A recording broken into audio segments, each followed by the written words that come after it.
नमस्कार दोस्तों, स्वागत है आपका स्टडी फॉर सिविल सर्विसेज में।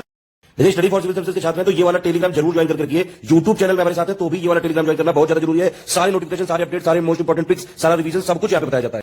देखिए ये हमारा एससीएस डेली क्विज चैनल है, इसमें डेली क्विज होती है, बिल्कुल फ्री में, इसको जरूर ज्वाइन कर लीजिएगा। ये हमारा इंस्टाग्राम का पेज है, इसको जरूर फॉलो कर लीजिएगा। Study for civil dot services करके अगर आप इंस्टाग्राम में सर्च करेंगे तो आपको मिल जाएगा। वीडियो के डिस्क्रिप्शन में इसकी लिंक दी हुई है। इसमें आप स्टोरी सेक्शन जरूर देखते रहा करिए, प्लस इसमें हाईलाइट्स आते रहते हैं और प्लस पोस्ट आती रहती है, इनको जरूर फॉलो करते रहिए। नमस्कार दोस्तों, आप सभी का स्वागत है स्टडी फॉर एग्ज़ाम में। दोस्तों, जैसा कि आप लोग जानते हैं कि अभी कल ही यूपी ट्रिपल ने लेखपाल का सिलेबस जारी कर दिया है और उस सिलेबस में हिंदी, जीएस, मैथ और आपके ग्रामीण समाज से प्रश्न पूछे जाएंगे और प्रत्येक सेक्शन से 25% प्रश्न पूछे जाएंगे और कुल 100 प्रश्न आपकी परीक्षा में पूछा जाएगा।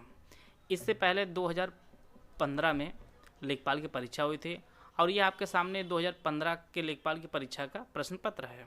इसमें भी कुल 100 प्रश्न पूछे गए थे और कुल 80 नंबर का पेपर हुआ था। और उस समय जैसा कि आप जानते हैं कि इंटरव्यू हुआ करता था और इंटरव्यू जो है वो 20 मार्क्स के हुआ करता था। तो इस प्रकार जो है इसमें भी कुल 100 प्रश्न पूछा गया है और 4 सेक्शन है, हिंदी, मैथ, जीएस और ग्रामीण विकास का।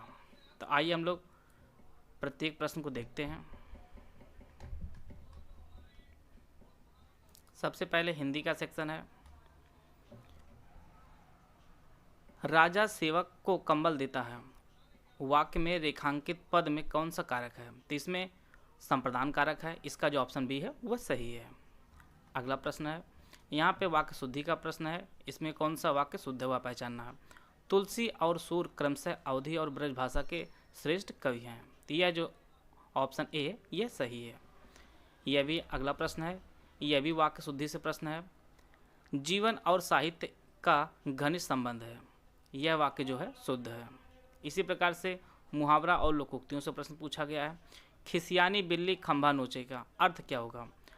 अपनी शर्म छिपाने के लिए व्यर्थ झुंझलाना, इसका जो है अर्थ होगा। काठ की हांडी बार बार नहीं चढ़ती, इसका जो अर्थ होगा छल कपट का व्यवहार हमेशा नहीं चलता, इसका जो ऑप्शन ए है वह सही है। आइए अगला प्रश्न लोग, यहाँ पे रिक्त स्थान की पूर्ति करना है। उसका हृदय इतना कोमल है कि मित्र तो क्या वह अपने शत्रु को भी चोट नहीं पहुंचा सकता है, इसका जो ऑप्शन बी है वह सही है। देश रक्षा के लिए प्रत्येक नागरिक को उद्यत रहना चाहिए, इसका जो ऑप्शन ए है वह सही है। यहाँ पे आपको विलोम चुनना है। कृष का विलोम क्या होगा? हृष्ट पुष्ट होगा, इसका जो ऑप्शन सी है वह सही है। अल्पज्ञ का मतलब जानते हैं आप लोग, कम होता है, और इसका जो विलोम होगा वह सर्वज्ञ होगा, इसका जो ऑप्शन बी है वह सही है। अरविंद जो है वह कमल का पर्यायवाची है, इसका जो ऑप्शन डी है वह सही है। खूंटी शब्द का बहुवचन क्या होगा? वह खूंटियाँ होगा, इसका जो ऑप्शन डी है वह सही है। और यह जो है ऑफिशियल आंसर की जो रिवाइज आंसर की आई थी उससे यह सॉल्व कराया जा रहा है। यहाँ पे अनेकार्थी का जो दूसरा अर्थ होगा वह आपको पहचानना है। अज अजन्मा, इसका जो उत्तर होगा वह ऑप्शन ए ईश्वर। यहाँ पे वर्तनी की दृष्टि से शुद्ध शब्द पहचानना है, तो इसका जो ऑप्शन बी है प्रतिनिधि, यह एक शुद्ध वर्तनी का शब्द है, इसका जो ऑप्शन बी है वह सही है। आइए देखते हैं अगला प्रश्न लोग। यहाँ पे वाक्यों के लिए एक शब्द चुनना है। पर्वत की तलहटी के लिए एक शब्द क्या होगा? तो उसे उपत्यका कहा जाता है, यह कई बार परीक्षाओं में पूछा भी गया है। कंजूसी से धन व्यय करने वाले के लिए एक शब्द जो प्रयोग होता है वह कृपण होता है। साथ तद्भव शब्द है, इसका जो सही आंसर है वो ऑप्शन डी अमी। अमी जो शब्द है ये एक तद्भव शब्द है।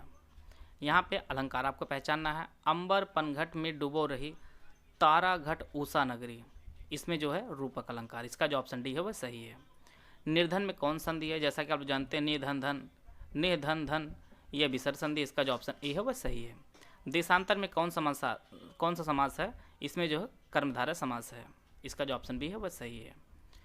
मैं खाना खा चुका था, यह कौन सा भूतकाल है? तो यह पूर्ण भूतकाल है, इसका जो ऑप्शन ए है वह सही है।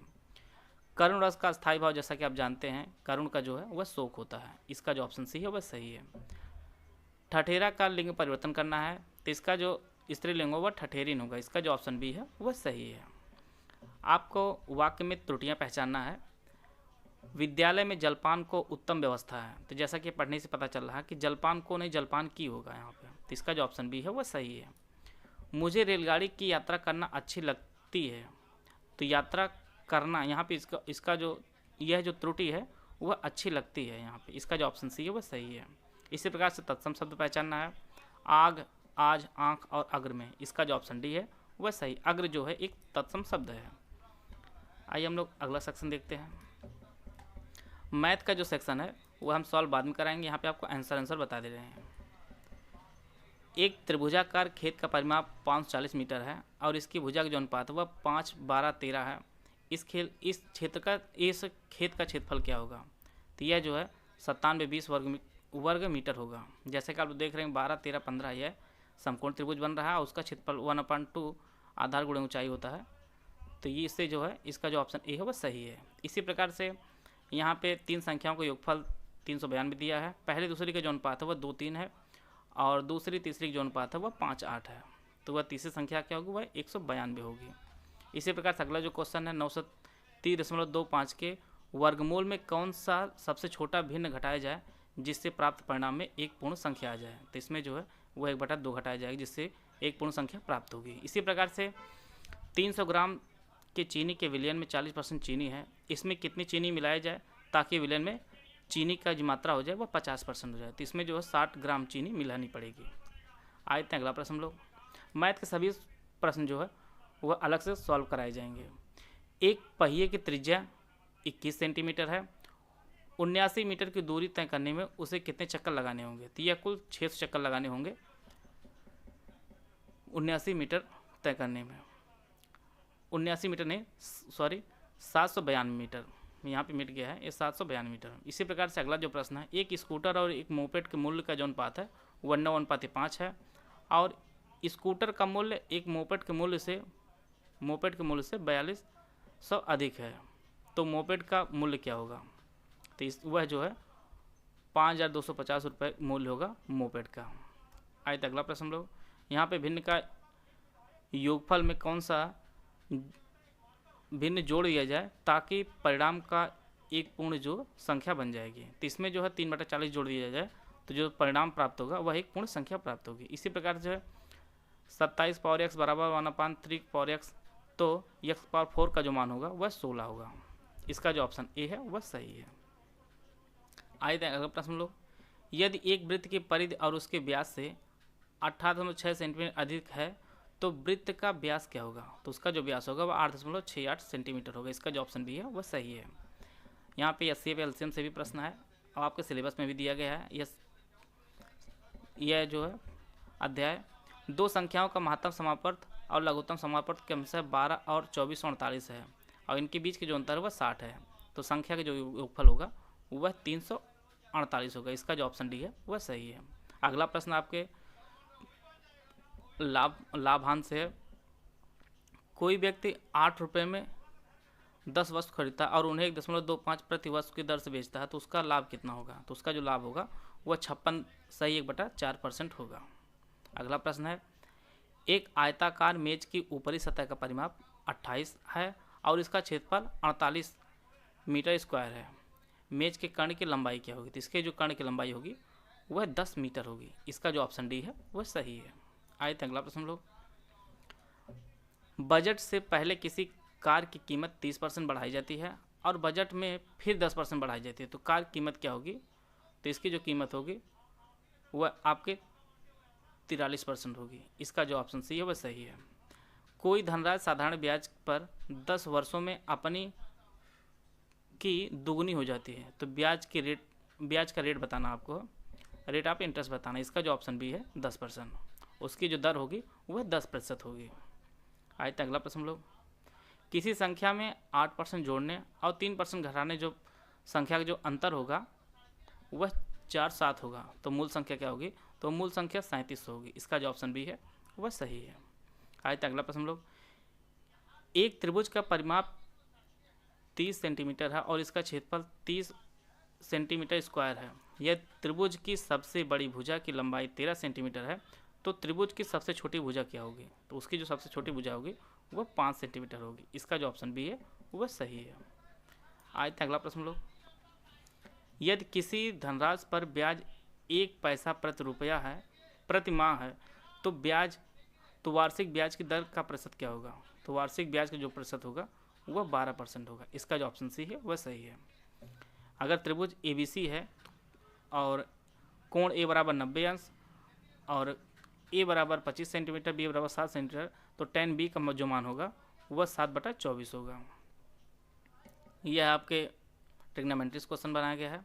अगला प्रश्न है 50 प्रेक्षणों के एक समूह का मानक विचलन 8 है। यदि प्रत्येक प्रेक्षण को 2 से गुणा कर दिया जाए तो मानक विचलन का मान क्या होगा? तो मानक विचलन का जो मान होगा वह 16 हो जाएगा। इसका जो ऑप्शन सी है वह सही हो जाएगा। आइए अगला प्रश्न लो। एक व्यक्ति अपनी यात्रा का 2/11 भाग ट्रेन द्वारा, 17/22 भाग कार द्वारा और शेष 1 किलोमीटर पैदल चलकर तय करता है तो कुल दूरी कितनी होगी? तो कुल दूरी जो है वह 22 किलोमीटर होगी। इसका जो ऑप्शन ए है वह सही है। आइए अगला प्रश्न लो। किसी काम में एक पुरुष एक महिला से दुगुना तेज है और एक महिला एक लड़के से दुगनी तेज है। यदि वे सभी अर्थात एक पुरुष एक महिला और एक लड़का मिलकर किसी काम को 4 दिनों में पूरा करते हों तो एक लड़का अकेले उसे कितने दिनों में पूरा करेगा? यह टाइम एंड वर्क से क्वेश्चन बनाया गया है। इसका जो ऑप्शन भी है वह 28 दिन। लड़का जो है कुल 28 दिनों में कार्य को पूरा कर लेगा। अगला प्रश्न है वर्गीकृत आंकड़ों का माध्य अभिकल्पित करते समय हम मानते हैं कि बारंबारताएं वर्गों के वर्ग अंकों पर केंद्रित होती है। इसका जो ऑप्शन ए है वह सही है। 1, 6, 8, 3, 2 के माध्य और माध्यिका का योगफल कितना होगा? तो वह 7 होगा। माध्य और माध्यिका का जो योगफल होगा वह 7 होगा। 60 लीटर मिश्रण में अम्ल और पानी का अनुपात 2:1 है। इसमें कितना लीटर पानी और मिला दिया जाए कि अम्ल और पानी का अनुपात 1:2 हो जाए? तो इसमें 60 लीटर पानी मिला दिया जाएगा तो इसका जो अनुपात होगा अम्ल और पानी का वह 1:2 हो जाएगा। आइए अगला प्रश्न लोग। अगला जो सेक्शन है आपका GS है, सामान्य अध्ययन के। लोकसभा चुनाव के लिए उम्मीदवार बनने की न्यूनतम आयु जो होती है वह 25 वर्ष होती है।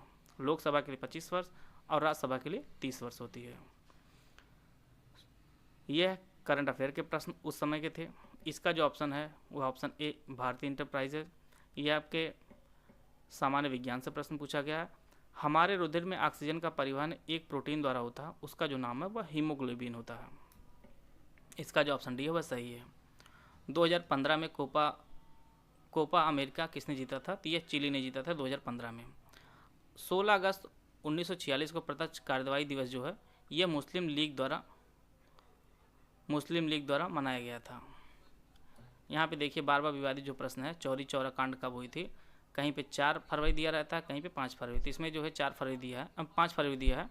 5 फरवरी 1922 को चौरी चौरा कांड की घटना हुई थी। तो इसका जो ऑप्शन सी है वह सही है। आइए अगला प्रश्न लोग। निम्नलिखित में सबसे अधिक ऋण विद्युतीय तत्व कौन सा है? तो यह फ्लोरीन जो है सबसे अधिक ऋण विद्युतीय तत्व है। इसका जो ऑप्शन बी है वह सही है। आइए अगला प्रश्न लोग। NPP से क्या अभिप्राय है? नेशनल पॉपुलेशन पॉलिसी जो है ये इसका फुल फॉर्म। इसका जो ऑप्शन बी है वह सही है।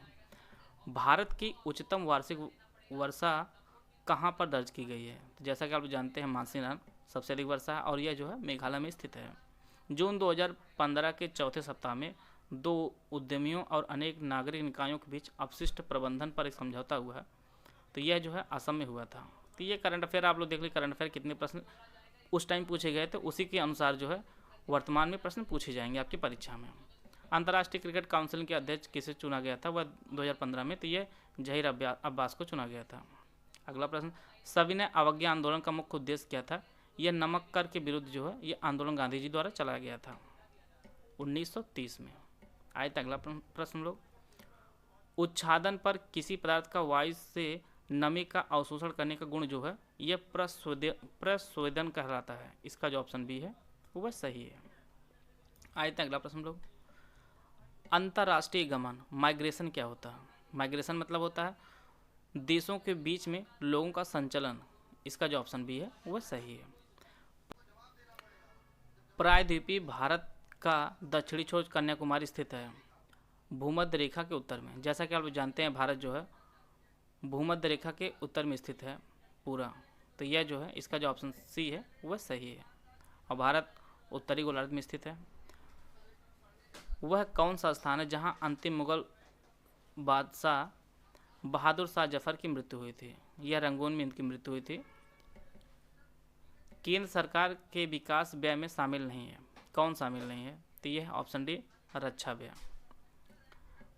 68वां क्वेश्चन है, नेपाल भूकंप त्रासदी के दौरान भारत सरकार द्वारा संचालित किए गए बचाव कार्यों को कौन सा नाम दिया गया था? तो ऑपरेशन मैत्री दिया गया था ना नेपाल के बचाव कार्यों के लिए।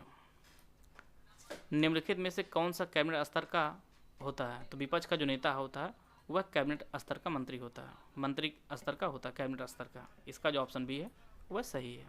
आइए अगला प्रश्न हम लोग, मथुरा, डिगबोई और पानीपत में जो रिफाइनरी है यह किसके द्वारा स्थापित की गई है? तो यह इंडियन ऑयल कॉरपोरेशन लिमिटेड द्वारा इसकी स्थापना की गई। इसका जो ऑप्शन डी है वह सही है।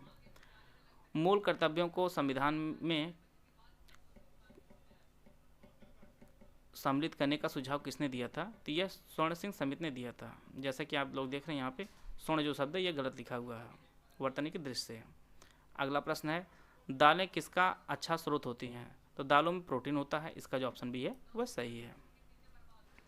ढालू सड़क पर पत्थर लुढ़काना ऊर्ध्व ऊपर की ओर उठाने से अधिक आसान होता है, क्योंकि पत्थर को लुढ़काने में किया गया कार्य इसे उठाने की अपेक्षा कम होता है। इसका जो ऑप्शन बी है वह सही है। संविधान की आत्मा जो है यह प्रस्तावना कहा जाता है। इसका जो ऑप्शन डी है वह सही है। शतपथ ब्राह्मण और तैत्तिरीय ब्राह्मण जो है यह यजुर्वेद के ब्राह्मण मूल पाठ हैं। इसका जो ऑप्शन ए है वह सही है। अगला जो सेक्शन है वह ग्राम समाज है। ग्राम समाज से किस प्रकार से प्रश्न पूछे जाते हैं यह सभी आप लोग देख लीजिए। क्षेत्रफल की दृष्टि से उत्तर प्रदेश भारत के राज्यों में कौन सा स्थान है? तो भारत का जो है भारत में उत्तर प्रदेश जो स्थान है वह चौथा है। पहले स्थान पर राजस्थान है। 9वीं पंचवर्षीय योजना ग्रामीण क्षेत्रों में बीपीएल के लिए निश्चित की गई वार्षिक पारिवारिक आय का स्तर क्या है? तो उस समय जो है वह 20,000 है। इसके अनुसार उत्तर प्रदेश में मनरेगा 2006 में प्रारंभ हुआ था। इसका जो ऑप्शन ए है वह सही है। सामाजिक वानिकी कार्यक्रम का उद्देश्य निम्नलिखित सभी क्षेत्रों में बड़े पैमाने पर वृक्षारोपण है सिवाय नगरीय औद्योगिक संपदाओं में। इसका जो ऑप्शन सी है वह सही है। उत्तर प्रदेश में प्रमुख रेल इंजन संयंत्र कहाँ स्थित है? तो यह जो है मुगल सराय क्षेत्र में स्थित है। DLW है। इसका जो ऑप्शन डी है वह सही है। आइए अगला प्रश्न लोग, किस मंडल को विश्व के उत्कृष्ट कालीन उद्योगों का केंद्र माना जाता है? जैसा कि यह कई बार परीक्षा में पूछा जा चुका है, तो यह मिर्जापुर है। अगला प्रश्न है, जमाबंदी से क्या तात्पर्य है? तो यह भू अधिकारों के प्रलेख है जमाबंदी। इसका जो ऑप्शन डी है वह सही है। उत्तर प्रदेश राज्य के वित्तीय स्वास्थ्य की देखरेख तथा सरकारी लेन देनों में पारदर्शिता लाने के लिए कौन सी वेबसाइट तैयार की गई है? तो उसका जो नाम है वह कोसवानी है। इसका जो ऑप्शन डी है वह सही है। कौन से शास्त्रीय नृत्य के रूप में उत्तर प्रदेश से उद्भव हुआ है? तो उत्तर प्रदेश से कथक का उद्भव हुआ है। इसका जो ऑप्शन डी है वह सही है। अगला प्रश्न हम लोग देखते हैं, राष्ट्रीय ग्रामीण पेयजल कार्यक्रम के अंतर्गत 2022 तक देश में हर ग्रामीण व्यक्ति को उनके घरेलू परिसरों में या उनके घर से क्षैतिज या ऊर्ध्वाधर दिशा में 50 मीटर की दूरी से कम कितने लीटर प्रति व्यक्ति प्रतिदिन पेयजल उपलब्ध होना चाहिए? तो इसके अनुसार कुल 70 लीटर प्रति व्यक्ति पेयजल उपलब्ध जो है वह होना चाहिए। इसका जो ऑप्शन ए है वह सही है। भारत की जनगणना 2011 के अनुसार उत्तर प्रदेश का प्रति वर्ग किलोमीटर जनसंख्या घनत्व कितना है? तो यूपी जो जनसंख्या घनत्व है वह 829 है 2011 की जनगणना के अनुसार। आइए अगला प्रश्न लोग, स्वच्छ भारत मिशन ग्रामीण के अंतर्गत ग्रामीण क्षेत्रों में शौचालयों के निर्माण के लिए नवंबर 2014 में उत्तर प्रदेश सरकार ने कितने करोड़ का प्रावधान किया? तो यह कुल 685 करोड़ रुपए का प्रावधान किया गया था। ये सभी जो करंट अफेयर हैं, ऐसे करंट अफेयर आपके 2021 वाला जो लेखपाल आएगा उसमें भी इसी प्रकार से करंट अफेयर पूछे जाएंगे। आपको बजट देखना होगा, जनगणना देखनी होगी, ये सभी प्रश्न हैं ये आपको देख लेने होंगे। उत्तर प्रदेश में 75 जिलों सहित कितने प्रमुख मंडल हैं? तो उत्तर प्रदेश में कुल 18 मंडल हैं। इसका जो ऑप्शन डी है वह सही है। आइए अगला प्रश्न हम लोग,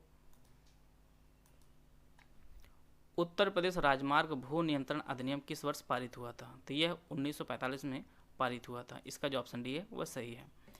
मध्याह्न भोजन कार्यक्रम के अंतर्गत मध्याह्न भोजन के पकान परोसने व उपभोग करने में स्वच्छता का ध्यान रखने के लिए जांच पड़ताल कितनी आवृत्ति पर करनी चाहिए?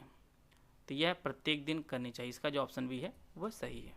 आइए अगला प्रश्न लोग, अंबेडकर विशेष रोजगार योजना के अंतर्गत सामान्य श्रेणी लाभार्थियों के लिए उपलब्ध इकाई लागत प्रतिशतता एवं अधिकतम आर्थिक सहायता धनराशि क्या है? तो यह कुल 25% है और 7500 रुपये है। इसका जो ऑप्शन बी है वह सही है। आइए अगला प्रश्न लोग, एक ग्राम पंचायत में महिलाओं के लिए कितने प्रतिशत पद आरक्षित होने चाहिए? तो यह 33% पद जो है वह आरक्षित होने चाहिए महिलाओं के लिए। इसका जो ऑप्शन बी है वह सही है। आइए अगला प्रश्न लोग, निम्नलिखित में से कौन सा एक उत्तर प्रदेश राज्य के अधीनस्थ न्यायिक सेवा के रूप में कार्य करता है? तो यह इटावा जिला न्यायालय जो है यह उत्तर प्रदेश राज्य के अधीनस्थ न्यायिक सेवा के रूप में कार्य करता है। इसकी जो PDF मैं अपने Telegram group study for exam में शेयर करूंगा, आप लोग वहां से लेकर इसको देख लीजिएगा, इसका रिवीजन भी कर लीजिएगा। अगला प्रश्न है, ब्रिटिश शासन के दौरान उत्तर प्रदेश में भूमि पंजीकरण किस अधिकारी द्वारा किया जाता था? उसका जो नाम था वह काजी था। इसका जो ऑप्शन ए है वह सही है। राज्यसभा में कितनी सीटें उत्तर प्रदेश से हैं? तो उत्तर प्रदेश में राज्यसभा जो सीटों की संख्या है वह 31 है और लोकसभा की कुल 80 सीटें हैं उत्तर प्रदेश में। BPL सूचियों से छूटे हुए BPL परिवारों को लाभ पहुंचाने के लिए कौन सी योजना प्रारंभ की गई है? तो उस समय जो है समाजवादी पेंशन स्कीम प्रारंभ की गई थी जो लोग BPL सूचियों से छूट गए थे। इसका जो ऑप्शन बी है वह सही है। आइए अगला प्रश्न लोग, उत्तर प्रदेश में किस प्रकार की मिलें सबसे अधिक हैं? तो उत्तर प्रदेश में चीनी की मिलें सर्वाधिक हैं। इसका जो ऑप्शन ए है वह सही है। SGSY का पूर्ण रूप क्या होगा? तो यह स्वर्ण जयंती ग्राम स्वरोजगार योजना है। इसका जो है पूर्ण रूप होगा SGSY का। इसका जो ऑप्शन बी है वह सही है। आइए अगला प्रश्न लोग, उत्तर प्रदेश में लिंगानुपात वर्ष 2011 में 898 से वर्ष 2011 में कितना पहुंच गया? तो 2011 की जनगणना के अनुसार उत्तर प्रदेश जो लिंगानुपात है वह 912 है। इसका जो ऑप्शन डी है वह सही है। आइए अगला प्रश्न लोग, मध्य भारत में 1 बीघा कितने हेक्टेयर के बराबर होता है? तो इसका जो ऑप्शन बी 0.2529 हेक्टेयर जो है यह 1 बीघा के बराबर होगा। इसकी जो PDF मैं अपने Telegram group study for exam में शेयर करूंगा, आप लोग वहां से लेकर इसको देख लीजिएगा। वीडियो अगर आपको अच्छा लगा तो लाइक कर सकते हैं और इसके जो मैथ का जो सेक्शन है वह अगले वीडियो में जो है एक्सप्लेन करके आपको समझाया जाएगा। वीडियो को पूरा देखें। धन्यवाद। जय हिंद, जय भारत।